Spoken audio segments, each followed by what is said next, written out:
Your voice, your vote. And in Georgia, voters have just about 20 minutes to get into a line so you can vote in this presidential election. Then there is the long night of waiting ahead for both presidential nominees as the results begin to trickle in.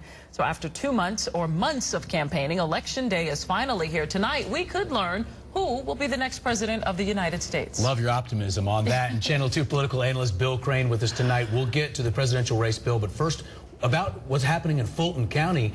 What do you think the impact is going to be that, wow, they're having problems tonight? Well, they've already removed the election superintendent. I think there'll probably be some reconfiguration of that board. You've had election after election after election coming up short, not having enough provisional ballots, not having enough poll workers, not having polls and precincts open on time.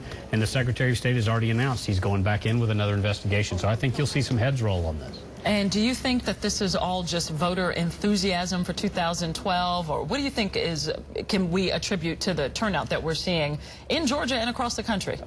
Despite people saying it's over and it's really tight and certain states have gone another way, people want to express their vote. People want to say who I voted for and who I supported, regardless of what the polls say about red or blue. Let's go to Ohio. The smart money says that it always comes down to Ohio. And we've talked about, a couple nights ago, you talked about the provisional ballots in Ohio. But if the margin is more than 100,000, does that take that issue off the table, Bill? It does not, because Ohio is a state, and many others, that if the margin between the election candidates is less than a percentage point, there's an automatic recount. So you've got the possibility of a recount. You've got provisional ballots. You've got absentee ballots. You've got military overseas ballots. And I think it's very conceivable that Virginia, Ohio, New Hampshire, probably not Iowa, I think that's become pretty safe for the president, all could be in the midst of recounts and dealing with provisional ballots the rest of this week into the mid-month.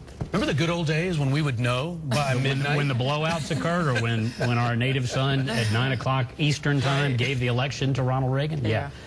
Shorter night, but, you know, job security for somebody. Well, Bill, we'll be seeing you throughout this evening. And, of course, you there at home, you're in the perfect place to watch this election night unfold. In about 20 minutes, ABC World News has extended coverage planned. We'll bring you results as they come in all night long. And, of course, on WSB-TV.com. Then be sure to join us for the latest results and complete coverage of the presidential race and the major state and local races on the Channel 2 Action News Night Beat at 11.